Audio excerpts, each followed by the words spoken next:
এই শীতকালে পেটে যে সমস্ত রোগ ব্যাধি হয় তার মধ্যে রেকটামের রোগ বা সরলান্ত্রের রোগ ব্যাধিগুলো বেশি হয়। তো আজকের ভিডিওতে এই রেকটামের যে রোগ ব্যাধিগুলো হয় তার যে লক্ষণগুলো থাকে সেগুলো এবং এর চিকিৎসার জন্য সর্বাধিক কার্যকরী 4টি রেমিডিসের বিস্তারিত লক্ষণগুলো আপনাদের সামনে খুব সহজ সরল ভাষায় আমি ব্যাখ্যা করে শোনাবো। ভিডিওটি ভালো লাগলে লাইক কমেন্ট শেয়ার করবেন এবং আপনি যদি এই চ্যানেলে নতুন এসে থাকেন তাহলে চ্যানেলটিকে সাবস্ক্রাইব করে রাখবেন পরবর্তীতে নতুন ভিডিওর নোটিফিকেশন সবার আগে পাওয়ার জন্য। তো আমি প্রথমে লিখে নিই যে আমি আজকে কি নিয়ে ভিডিওটি করতে চাইছি, আমি তো বলে গেলাম। তো আচ্ছা, রেকটাম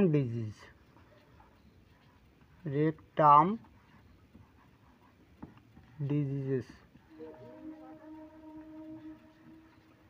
এবার এই রেকটামের ডিজিজ বা রেকটামের রোগ ব্যাধিগুলো যদি আলোচনা করতে হয় এবং বুঝতে হয় তাহলে আমাদের আগে জানার প্রয়োজন যে এই রেকটামটি কোথায়, পেটের মধ্যে কোথায় কী অবস্থায় থাকে এবং এর ফাংশনটা কী সেটাও জানতে হবে।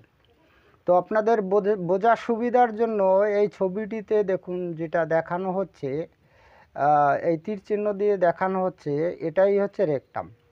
এবার এই রেকটামটা থাকে কোথায়? আমাদের পেটে যে বৃহদন্ত্র থাকে, যে নাড়িভুঁড়িটা থাকে, সেই নাড়িভুঁড়ির শেষ অংশ থেকে একেবারে মলদ্বার পর্যন্ত যে ফানেলের মতো যে অংশটি থাকে এটাকেই রেকটাম বলে। এবার এই রেকটামের কাজ কি আছে? এই রেকটামের কাজ আছে এখানে এসে মল জমা হয় এবং তারপরে যখন এই মলটাকে সময় হয় তখনই কিন্তু এই মলদ্বার দিয়ে বেরিয়ে যায়।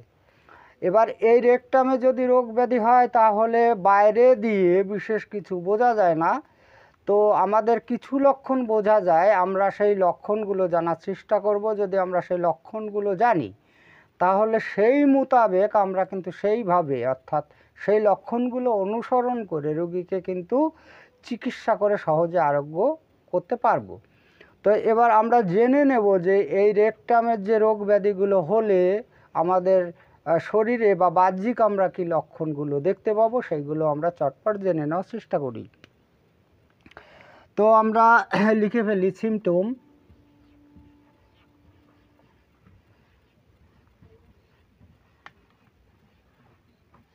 তো মোটামুটি রেকটামটি এরকম থাকে, ফানেলের মতো, ওই ফানেলের মতো থাকে, নিচের দিকটা সরু হয়ে আসে। এবার এই রেকটামে কিন্তু মল এসে আস্তে আস্তে আস্তে আস্তে এভাবে জমা হতে তালে থাকে। হ্যাঁ, এবার এই রেকটাম, এটাকে বলা হয় রেকটাম। আমি নামগুলো লিখি তাহলে আপনাদের বুঝতে সুবিধা হবে। রেকটাম, ঠিক আছে। এবার এই রেকটামটা লম্বা হচ্ছে 8 ইঞ্চি, 8 ইঞ্চি, ঠিক আছে। এই রেকটামটা 8 ইঞ্চি থাকে। এবার রেকটামের নিচের যে অংশ থাকে এটাকে বলা হয় অ্যানাস। অ্যানাস মানে হচ্ছে মলদ্বার, ঠিক আছে। অ্যানাস মানে হচ্ছে মলদ্বার। এই নিচে এটা 1 ইঞ্চি থাকে, এটা লম্বায় 1 ইঞ্চি থাকে। এবার এই রেকটামে যে রোগ ব্যাধি হয় এই রেকটামটা কিন্তু শুকিয়ে যায়। এই শীতকালে জল তো কম খাওয়া হয়, তো শীতকালে জল কম খাওয়া হলে রেকটামটা কিন্তু শুকিয়ে যায়। তারপরে এই রেকটামটা সংকুচিত হয়ে যায়, এই রেকটামে পেইন হয়, তারপরে আরও বিভিন্ন ধরনের অসুবিধাগুলো হয়। এবার এই রেকটাম তো আমাদের পেটের মধ্যে থাকে। এবার এর বাইরে থেকে কি লক্ষণগুলো দেখা যায় সেই লক্ষণগুলো আপনাদের সামনে তুলে ধরবো যাতে আপনাদের সঠিক ঔষধ নির্বাচন করতে সুবিধা হয়। এবার আমরা 1-2 করে জানার চেষ্টা করি, আমি এইখানে লিখব। এবার আমি যদি লক্ষণগুলো পুরোপুরি লিখতে চাই তাহলে ভিডিওটা কিন্তু যথেষ্ট বড় হয়ে যাবে, কারণ লিখতে গেলে তো সময় লাগে। আমি আপনাদের বলে দিচ্ছি, প্রয়োজন বোধে আপনারা লিখে নিতে পারেন। এবার নাম্বার 1-এ আমরা জানবো এর কি লক্ষণ প্রকাশ পাবে। মল কিন্তু শক্ত এবং শুষ্ক হবে, মলটা শক্ত হার্ডি হবে এবং শুষ্ক ড্রাই হবে মল।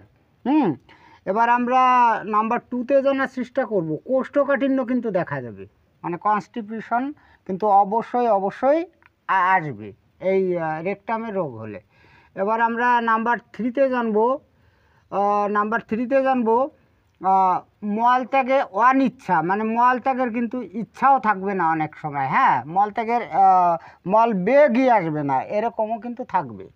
এবার নাম্বার 4-এ জানবো যে মল যদি শক্ত হয়ে যায়, হ্যাঁ, মল যদি ভীষণ শক্ত হয় তাহলে কিন্তু মল ত্যাগ করার সময় কিন্তু মাঝে মধ্যে রক্ত কিন্তু আসতে পারে। এবার আমরা নাম্বার 5-এ জানার চেষ্টা করব, মল থেকে বিভিন্ন প্রকার অসুবিধা হবে। সে পেইন হতে পারে, জ্বালা হতে পারে, মল নিষ্কাশন না হওয়া, এইগুলো কিন্তু বিভিন্ন ধরনের অসুবিধা আসতে পারে। এবার নাম্বার 6-এ জানার চেষ্টা করব, মল ত্যাগকালে কোথ বা পিসার দিতে হবে। ভীষণভাবে পিসার দিতে হয় যদি এই রেকটামে রোগ ব্যাধিগুলো হয়। তো মোটামুটি এই যে আমি 6টা লক্ষণের কথা বললাম, যদি রেকটামের কোনো রোগ ব্যাধি হয় তাহলে এই 6টা লক্ষণ কিন্তু আসবে। 6টা আসুক না আসুক, 4টে আসবে, 5টা আসবে বা 3টে আসতেই হবে, তা না হলে কিন্তু রেকটামের রোগ হবে না। এবার এই লক্ষণগুলোর সঙ্গে সামঞ্জস্যতা রেখে আমি 4টি গুরুত্বপূর্ণ ঔষধের, মানে এ রোগে 4টি গুরুত্বপূর্ণ ঔষধের মেইন লক্ষণগুলো আপনাদের সামনে আমি খুব সহজ সরল ভাষায় এক্সপ্লেন করে শোনাবো।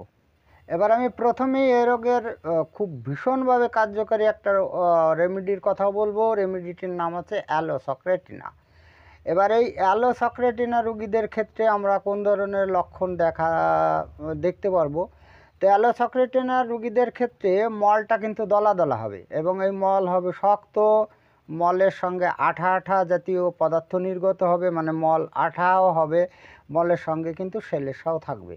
এবং এই অ্যালোসক্রেটিনা ঔষধটি কাদের ক্ষেত্রে বেশি উপযোগী হয়? অ্যালোসক্রেটিনা রোগীরা কেমন হয়? তো যারা সাধারণত অলস প্রকৃতির ব্যক্তি, যারা খায় দায় ঘুমায় হেঁটে চলে বেড়ায়, বিশেষ কোনো কাজকর্ম করেন না, তাদের ক্ষেত্রে কিন্তু আমাদের এই অ্যালোসক্রেটিনা এ রোগে কিন্তু ভীষণভাবে কার্যকারী হয়। আর এই অ্যালোসক্রেটিনা রোগীদের কোষ্ঠকাঠিন্য অবশ্যই আসে। তো তখনই কিন্তু মন মেজাজ ভালো থাকে না, রেগে যায়, রেগে যায় মানে রাগ বেড়ে যায়, তারপরে সহজে উত্তেজিত হয়, এই ধরনের মানসিক লক্ষণগুলো এসে যায়। এবং এই অ্যালোসক্রেটিনা রোগীদের আরও সুন্দর লক্ষণ আছে, যে অ্যালোসক্রেটিনা রোগীদের কিন্তু এই শীতকাল এলেই কিন্তু অন্য রোগের সঙ্গে সঙ্গে কিন্তু এই স্কিন ডিজিজ মানে চর্মরোগ কিন্তু প্রকাশ পায়। এবং এই অ্যালোসক্রেটিনা রোগীদের মলত্যাগকালে বিশেষ কিছু বৈশিষ্ট্য দেখা যায়, যে মলত্যাগকালে এদের যে নিচের অংশ আমি যেটা দেখালাম, অ্যানাস মানে মলদ্বার, এইখানে জ্বালা হয়, পেইনও হয়। অনেক সময় এই মলদ্বারে এদের জ্বালা বা পেইনের জন্য কিন্তু রাত্রে কিন্তু অনিদ্রাও এসে যায়।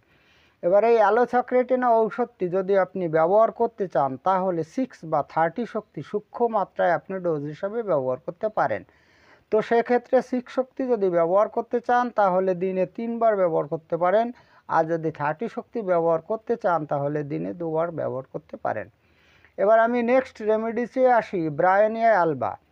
এবার এই ব্রায়োনিয়া অ্যালবার ক্ষেত্রে রুগীদের কিন্তু অদম্য কনস্টিটিউশন আসে, মানে কোষ্ঠকাঠিন্য আসে। তো ব্রায়োনিয়া অ্যালবার ক্ষেত্রে রুগীদের মলটা কেমন হয়? মলটা কিন্তু খুব শক্ত হয়, ড্রাই হয়, এবং মলের বর্ণটা কিন্তু পোড়া মাটির মতন হয়, এবং মলটা কিন্তু দীর্ঘ হয়, মানে মল নেয়ারটা কিন্তু দীর্ঘ হয়। এটা কিন্তু থাকতেই হবে, এটা মলে থাকবেই। এটার কারণ হচ্ছে কি, যে ব্রায়োনিয়া অ্যালবার রুগীদের মিউকাস মেমব্রাইনাস মানে শুষ্কতা হয়ে যায়, এই জন্য মলের এরকমটি অবস্থা হয়। মলটা ড্রাই থাকে, শক্ত থাকে, এবং মলের বড় নেড় হয়, মলটা দেখতে কিন্তু পোড়া মাটির মতন হয়। এবার এই ব্রায়োনিয়া অ্যালবার রুগীদের আরও সুন্দর সুন্দর লক্ষণ আছে। ব্রায়োনিয়া অ্যালবার রুগীদের যে অন্ত্র থাকে এবং অন্ত্রের নিচে যে রেকটাম থাকে, এই রেকটামে যে মিউকাস মেমব্রেন থাকে, এই দুটো জায়গার মিউকাস মেমব্রেন খুব শুকিয়ে যায়। এবার এই শুকিয়ে যাওয়ার ফলে কিন্তু এদের কিন্তু মলবেগ একদমই থাকে না। এই দুটো যদি শুকিয়ে যায় তাহলে মলবেগ তো নাই থাকার কথা। এবং এই ব্রায়োনিয়া অ্যালবার রুগীদের আরও কিছু কিছু লক্ষণ ফুটে ওঠে। তো এদের জিহ্বা, ঠোঁট, মুখ সমস্ত অংশগুলো শুকিয়ে যায়। এই জন্য এরা কিন্তু ঠান্ডা পানি খায়, ঠান্ডা জল খায়, এবং এরা কিন্তু বারবার জল খেতে চায় না, প্রচুর পরিমাণে জল পান করে নেয়। এবার আপনি যদি এই ব্রায়োনিয়া অ্যালবার রুগীদের ঔষধ প্রয়োগ করতে চান তাহলে আগের ঔষধটির মতন, মানে 6 বা 30 শক্তি সূক্ষ্ম মাত্রায় আপনি যদি ঘন ঘন প্রয়োগ করেন তাহলে ব্রায়োনিয়া অ্যালবার রোগী কিন্তু সহজে আরোগ্য লাভ করবে। এবার আমি নেক্সট রেমেডিতে আসি, রয়েছে প্লাম্বাম মেটালিকাম। এবার এই প্লাম্বাম মেটালিকামের রুগীদেরও মল কিন্তু ওই দলা দলা হয়, তবে আগে যেরকমটা আমি বলেছিলাম ওই অ্যালোসক্রেটিনার ক্ষেত্রে আরও কিছু বৈশিষ্ট্য আছে। এই অ্যালোসক্রেটিনার রুগীদের মল কিন্তু ওই দলা দলা হয়, তো সেলেসার থাকে বা আঠার মতন পদার্থ থাকে। তো এই প্লাম্বাম মেটালিকামের রুগীদের কিন্তু সেরকমটি থাকে না, হয় কালো বর্ণের, এইটুকুই পার্থক্য। এই ওই প্লাম্বাম মেটালিকামের রুগীদের রেকটামে কিন্তু দীর্ঘ সময় ধরে কিন্তু মল জমা হয়ে কোষ্ঠকাঠিন্যের সৃষ্টি করে এবং মল কিন্তু যথাযথভাবে নির্গত হয় না, কোথাও আটকে থাকে। এই সমস্ত জায়গায় গিয়ে অর্থাৎ রেকটামে গিয়ে মল আটকে থাকে, তাই রুগীরা কিন্তু মল ত্যাগ করে স্বস্তি পায় না, মানে শান্তি পায় না। মল কোথাও আটকে আছে, এরকম আটকে থাকার অনুভূতি এরা কিন্তু অনুভব করে। আবার আরও সুন্দর লক্ষণ আছে আমাদের এই প্লাম্বাম মেটালিকামের রুগীদের। এই প্লাম্বাম মেটালিকামের রুগীদের পেট কিন্তু ভেতরের দিকে ঢুকে যায় আর জিভ কাঁপে এবং এই জিভের যে ধারগুলো সেই ধারগুলো কিন্তু লাল বর্ণ ধারণ করে। তো এই সমস্ত লক্ষণ দেখে আমরা বুঝতে পারবো যে রুগী কিন্তু অবশ্যই প্লাম্বাম মেটালিকাম ঔষধটি চাইছে। এবার আপনি এই প্লাম্বাম মেটালিকাম ঔষধটি যদি ব্যবহার করতে চান তাহলে আগের ঔষধের মতো শক্তি ঠিক একইভাবে ব্যবহার করতে পারেন, অর্থাৎ 6 বা 30। আমি সর্বশেষ রেমেডিতে আসি। সর্বশেষ রেমেডি রয়েছে ভেরেন্টম অ্যালবাম। এবার এই ভেরেন্টম অ্যালবামের ক্ষেত্রে আমরা কোন ধরনের লক্ষণগুলো দেখতে পারবো। এবারে এই ভেরেন্টম অ্যালবামের রুগীদের ক্ষেত্রে আমরা দেখতে পাবো যে ঠান্ডা লেগে এই রোগের সৃষ্টি হয়েছে। মেন কথা হচ্ছে ঠান্ডা লেগে এই রোগের সৃষ্টি হবে এবং এদের মল হবে বৃহৎ নাড়, ওই আমাদের ওই ব্রায়নে অ্যালবার মতো। এবং আরও বিষয় আছে যে এই ভেরেন্টম অ্যালবামের রুগীদের কিন্তু মল ত্যাগকালে প্রচণ্ডভাবে কোদ দিতে হয়, মানে রুগী কোদ বা প্রেশার দিতে দিতে অবসন্ন হয়ে পড়ে, কপাল দিয়ে কিন্তু শীতল ঘাম বেরিয়ে যায়, মানে এত পরিমাণে মল ত্যাগকালে কিন্তু প্রেশার দিতে হয়। আর মলত্যাগের আগে এদের কিন্তু পেটে কিন্তু বেদনা শুরু হয়, ব্যথা শুরু হয়, পেইন শুরু হয় এবং তোয়াল পেট আর পা কিন্তু শক্ত হয়ে যায়, মানে অবস্থাটা বিকট প্রকৃতির ধারণ করে ভেরেন্টম অ্যালবামের রুগীদের। এবারে ভেরেন্টম অ্যালবামের রুগীদের আরও সুন্দর লক্ষণ আছে। এদের অদম্য কোষ্ঠকাঠিন্য থাকলেও এদের কিন্তু ক্ষুধা কম থাকে না, মানে খেতেই চায়। তারপরে জিভ কিন্তু ঠান্ডা হয়ে যায়, বিবর্ণ হয়ে যায়। এই সমস্ত লক্ষণগুলো ভেরেন্টম অ্যালবামের রুগীদের ক্ষেত্রে আসতেই থাকে। এবার এই ভেরেন্টম অ্যালবাম ঔষধটি যদি আপনি ব্যবহার করতে চান তাহলে এর 30 এবং 200 শক্তি, এই দুটো শক্তি ভালো কাজ করে। যদি আপনি 30 শক্তি ব্যবহার করতে চান তাহলে দিনে 2 বার সূক্ষ্ম মাত্রায় ব্যবহার করতে পারেন, আর যদি আপনি 200 শক্তি ব্যবহার করতে চান তাহলে দিনে 1 বার অর্থাৎ সূক্ষ্ম মাত্রায় 1 বার ব্যবহার করতে পারেন। এবার সূক্ষ্ম মাত্রায় ডোজ বলতে স্যার হানিম্যান যতটা পরিমাণে ঔষধকে বুঝিয়েছেন সেটাকে এক কথায় বোঝানো যাবে না। আপনি যদি এই সূক্ষ্ম মাত্রার ডোজ কাকে বলে, সেটাকে কিভাবে ব্যবহার করতে হয় এ সম্পর্কে যদি বিস্তারিত তথ্য জানতে চান, একেবারে পুঙ্খানুপুঙ্খানু ব্যাখ্যা জানতে চান, তাহলে এই চ্যানেলের 18 নং ভিডিওটি দেখতে পারেন। এবার এই 18 নং ব্যাখ্যাটি হচ্ছে অর্গানন অফ মেডিসিন আমাদের যে বইটি আছে সেখানে হানিম্যান স্যারের নির্দেশ অনুসারে বানানো, ওনার ব্যাখ্যা থেকে বানানো। ভিডিওটি একটু কঠিন আছে, এবার আপনি যদি মনোযোগ দিয়ে দেখতে চান দেখে নিতে পারেন। এবার আমি অর্ডিনারি সূক্ষ্ম মাত্রায় ডোজের একটা নিয়ম বলে দিচ্ছি, যদি আপনি এভাবে ব্যবহার করতে পারেন তাহলে খুবই উপকারে আসবে।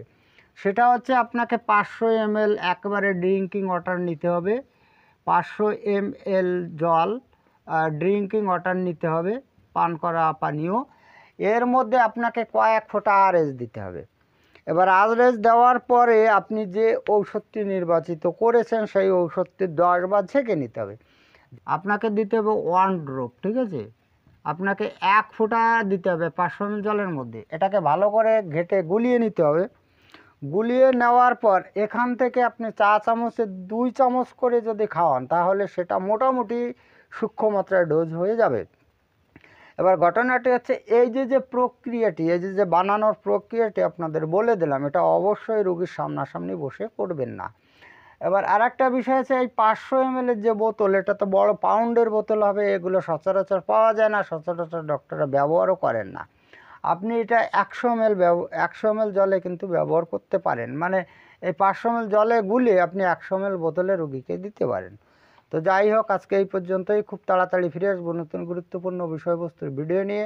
দেখা হচ্ছে নেক্সট ভিডিওতে। ততক্ষণ আপনারা ভালো ও সুস্থ থাকুন। জয় হ্যানিম্যান, জয় হোমিওপ্যাথ।